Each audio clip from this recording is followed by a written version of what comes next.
Hello and welcome to it's your turn. It's your turn पर आप सभी का स्वागत है। और आज बात करेंगे मैथ्स के एक बहुत ही इंपॉर्टेंट टॉपिक की, जो कई वनडे एग्ज़ाम्स और कई अदर एग्ज़ाम्स में इंपॉर्टेंट है। वैसे तो ये टॉपिक बहुत इजी लगता है, लेकिन फिर भी इस टॉपिक को हमें थोड़ा सा अच्छे से समझना चाहिए। इसलिए आज हम बात करेंगे भाजकता के नियम, यानी कि रूल्स ऑफ डिविजिबिलिटी, कि डिविजिबल होने के क्या रूल्स हैं, किस नंबर से कौन सा नंबर जो है डिविजिबल होगा, ये हम उसको देखकर पहचान सकते हैं। तो चलिए आज का टॉपिक शुरू करते हैं। वीडियो को लाइक और चैनल को सब्सक्राइब जरूर करें। सबसे पहले डिविजिबिलिटी में हम पढ़ेंगे 2 का नियम, यानी कि डिविजिबिलिटी ऑफ 2। तो 2 की डिविजिबिलिटी क्या है, तो आप सभी जानते हैं इजीली कि 2 से वो हर नंबर डिविजिबल होगा जिसका लास्ट डिजिट 0, 2, 4, 6, 8 होगा। इट मीन्स लास्ट जो डिजिट है वो इनमें से कोई एक होना चाहिए। अगर इनमें से कोई एक है तो वो नंबर 2 से डिविजिबल होगा। फॉर एग्जाम्पल अगर हम बात करें 50, तो लास्ट डिजिट 0 है, यानी 2 से डिविजिबल होगा। 498 लास्ट डिजिट यानी यूनिट डिजिट, जिसे इकाई डिजिट भी कहते हैं, इकाई अंक, यूनिट डिजिट 0, 2, 4, 6, 8 होना चाहिए। नेक्स्ट डिविजिबिलिटी की हम बात करेंगे कि 3 की डिविजिबिलिटी। तो आप सभी जानते हैं, एक बार मैं फिर से बताऊंगा कि 3 की डिविजिबिलिटी जो होती है उसमें जो नंबर है, जो भी नंबर दिया है उसका हम सम करेंगे नंबर्स का, तो वो 3 से डिविजिबल होना चाहिए। क्या है ये रूल, देखिए। फॉर एग्जांपल मैं एक नंबर लिखता हूँ 294। अगर हम इस नंबर को ऐड करें तो 2 + 9 होता है 11, 11 और 4 होता है 15। तो यानी कि इन नंबर्स का टोटल आ रहा है 15, और 15 जो सम आया है वो 3 से डिविजिबल होता है, यानी ये पूरा नंबर 3 से डिविजिबल होगा। इट मीन्स 3 की डिविजिबिलिटी क्या कहती है कि अगर दिए गए नंबर्स के जो हम सम करेंगे वो सम 3 से डिविजिबल आ रहा है तो वो पूरा नंबर 3 से डिविजिबल होगा। ठीक है, एक बार फिर से रिवाइज करेंगे। तो 2 की डिविजिबिलिटी क्या कहती है, यूनिट डिजिट पर 0, 2, 4, 6, 8 इनमें से कोई एक डिजिट होना चाहिए। 3 की डिविजिबिलिटी कहती है कि जो भी गिवन नंबर है उसका सम 3 से डिविजिबल होना चाहिए। फॉर एग्जाम्पल हम एक और नंबर लेते हैं 604। अगर हम इसको ऐड करें 6 + 0 6 ही रहेगा, फिर 6 + 4 यानी कि 10 हो जाएगा। और 10 3 से डिविजिबल नहीं होता है, यानी ये पूरा नंबर 3 से डिविजिबल नहीं होगा। ठीक है, नेक्स्ट हमारी आती है डिविजिबिलिटी ऑफ 4। तो 4 की डिविजिबिलिटी में क्या है, तो 4 की डिविजिबिलिटी कहती है कि लास्ट के 2 डिजिट्स 4 से डिविजिबल होने चाहिए। फॉर एग्जाम्पल मैंने नंबर लिख दिया 1963। तो अगर मुझे ये डिविजिबिलिटी चेक करने को कह रहा है 4 से, तो लास्ट के 2 डिजिट हैं 63, और 63 4 से डिवाइड यानी डिविजिबल नहीं होंगे। अगर हम डिवाइड करेंगे तो 4 × 1 = 4, 2 बचेगा, और 23 4 से सॉल्व नहीं होता है, यानी ये पूरा नंबर 4 से डिविजिबल नहीं होगा। इसकी बजाय हम कोई और नंबर लिखें 2420। तो लास्ट के 2 डिजिट जो कि 20 बना रहा है, तो ये डिविजिबल होंगे, यानी ये पूरा नंबर 4 से डिविजिबल होगा। तो 4 की डिविजिबिलिटी के लिए हमको याद रखना है लास्ट के 2 डिजिट्स 4 से डिविजिबल होने चाहिए।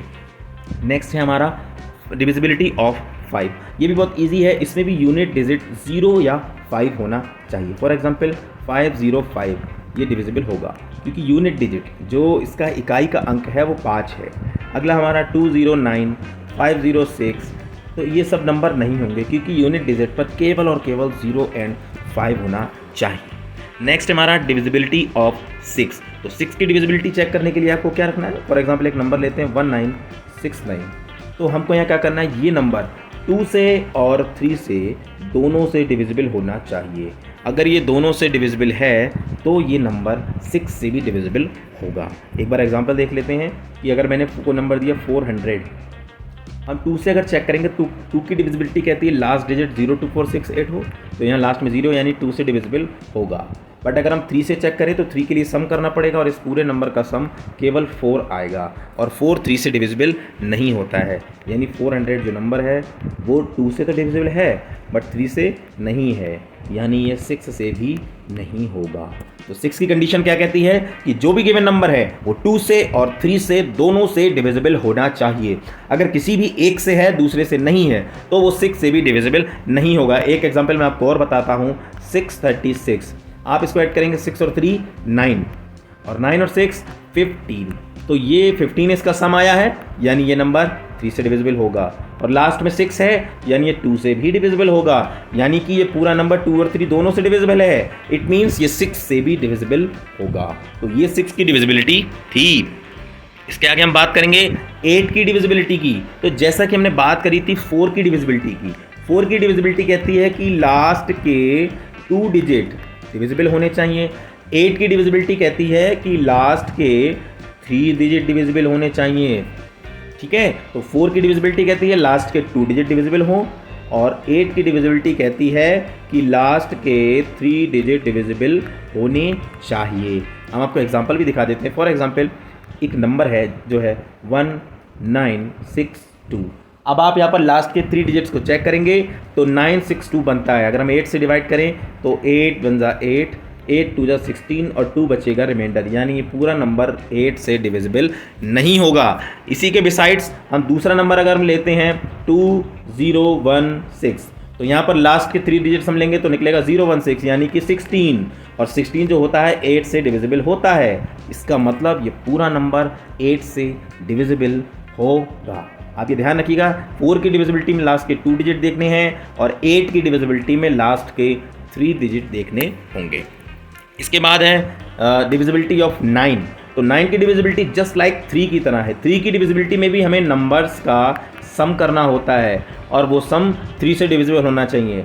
9 में भी यही करना है, हमें टोटल नंबर्स का सम करना है और वो सम 9 से डिविजिबल होना चाहिए। फॉर एग्जांपल नंबर है 9934। अगर हम इसको ऐड करें तो 9 and 9 18, 18 and 3 21, 21 और 4 25। तो ये सम जो आया है वो 9 से डिविजिबल नहीं है, क्योंकि 25 9 से डिविजिबल नहीं होता है। इसका मतलब ये पूरा नंबर 9 से डिविजिबल नहीं होगा। क्लियर है। तो 3 और 9 की डिविजिबिलिटी सेम है, 4 और 8 की डिविजिबिलिटी लगभग सेम है, बस वहाँ 2 डिजिट हैं, 8 में 3 डिजिट्स हैं। इसके बाद आता है 10 की डिविजिबिलिटी। तो यहाँ लास्ट डिजिट केवल और केवल 0 होना चाहिए, तभी डिविजिबल होगा। तो ये इसके एग्जांपल बताने की जरूरत नहीं, लास्ट में केवल और केवल 0 होना चाहिए। आगे आती है एक मोस्ट इंपॉर्टेंट डिविजिबिलिटी, 11 की डिविजिबिलिटी। इसमें क्या होता है मैं आपको सीधा एग्जांपल से समझाता हूँ। कोई एग्जांपल लिखा है 4 1 3 2 6। तो आप सभी को पता है हमको पहले ये इनके प्लेस क्या क्या हैं। पहले नंबर पर है, 1 जो है दूसरे नंबर पर है, 3 तीसरे नंबर पर है, 2 चौथे नंबर पर है और 6 पाँचवें नंबर पर है। इसको मैं थोड़ा सा लास्ट में समझाता हूँ। यहाँ पर एक खाली जगह पर फॉर एग्जांपल आपके पास नंबर है 4 1 2 3 6। तो हमें क्या करना है, वो सारे नंबर जो इवन प्लेस पर है, इवन प्लेस का मतलब दूसरी प्लेस, उसके बाद चौथी प्लेस, फिर छठी, फिर 8वीं, फिर 10वीं, और जो ऑड प्लेस पर है, ऑड प्लेस मतलब पहली प्लेस, दूसरी तो इवन हो गई तो तीसरी, फिर 5वीं। ठीक है। तो हमारा ये पहली प्लेस है तो ये हमारी ऑड प्लेस हो गई, दूसरी छोड़ देंगे। 2 है वो हमारा ऑड प्लेस पर है क्योंकि थर्ड नंबर पे आ रहा है, 4 1 2 थर्ड नंबर पे आ रहा है। फिर 6 है वो हमारा ऑड प्लेस पर है, आपको ध्यान रखना है। तो हमारे जो ऑड प्लेस पे नंबर हैं उनका हमें सम करना है, और जो इवन प्लेस पर नंबर हैं उनका सम करना है और उनको आपस में सब्ट्रैक्ट कर देना है। देखिए बहुत ज़्यादा टिपिकल नहीं करना है, मैं आपको एग्जांपल से बताता हूँ। यही एग्जांपल ले लेता हूँ 4 1 2 3 6। तो जो हमारे इवन पर हैं वो हैं आपके 1 + 3। 1 जो है दूसरे नंबर पर है, 3 चौथे नंबर पर है, इनका सम है 4। ऑड प्लेस वालों का अगर हम करें तो ऑड प्लेस पर हमारे हैं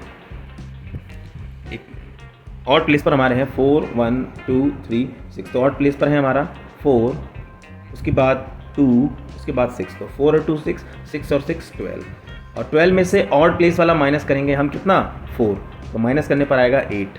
और ये जो नंबर आया है वो 8 आया है, तो 8 11 से डिविजिबल नहीं होता है। तो यानी 11 की डिविजिबिलिटी क्या कहती है कि अगर हम ऑड प्लेसेस का सम करें और इवन प्लेसेस के नंबर्स का सम करें और फिर उनका अंतर यानी कि डिफरेंस कर दें, माइनस कर दें, तो वो या तो 0 होना चाहिए या फिर 11 का मल्टीपल होना चाहिए।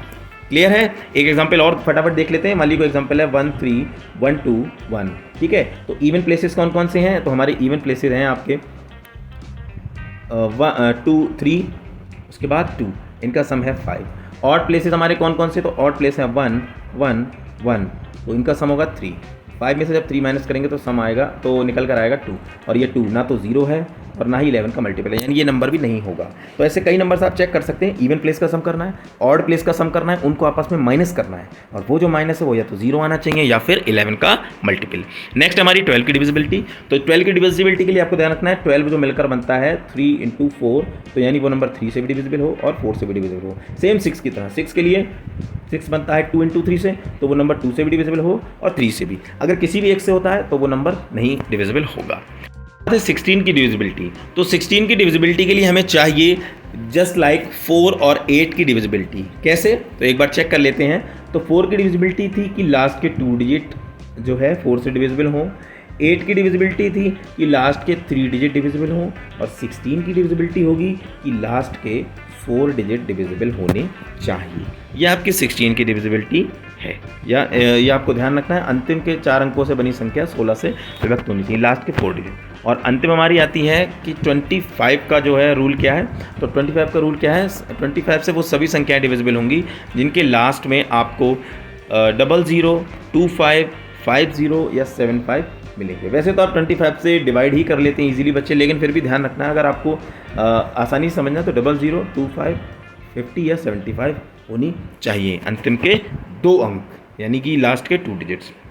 और इसके बाद एक नोट है कि अगर कोई भी 2 संख्याएं अलग अलग किसी संख्या से डिविजिबल होती है, इसका मतलब है कोई भी संख्या 2 संख्याओं से डिविजिबल हो जाती है ना। मान लीजिए हमने कोई भी संख्या ले ली, 15 ले ली, 15 जो है 5 से भी डिविजिबल है और 3 से भी डिविजिबल है, तो वो संख्या जो होगी वो उसके एलसीएम से हमेशा डिविजिबल होगी। यानी अगर हम एलसीएम लेंगे तो उससे भी डिविजिबल होगी, ये आपको ध्यान रखना। तो ये कुछ डिविजिबिलिटीज़ थी, हमने इजीली आपको बताई हैं।